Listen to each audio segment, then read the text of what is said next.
Panginoon, protektahan mo po kami mula sa paparating na bagyo. Sa ngalan ng Ama, ng Anak, at ng Espiritu Santo. Amen. Aming Amang makapangyarihan, lumalapit kami sa inyo nang may pagpapakumbaba. Panginoon, protektahan mo po kami mula sa paparating na bagyo.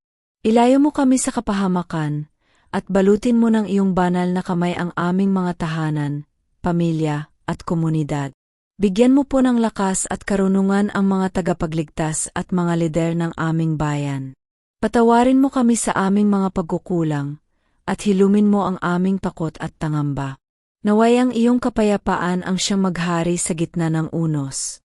Sa iyo kami nagtitiwala, O Diyos na buhay at tapat. Amen. Sa ngalan ng Ama, ng Anak, at ng Espiritu Santo. Amen.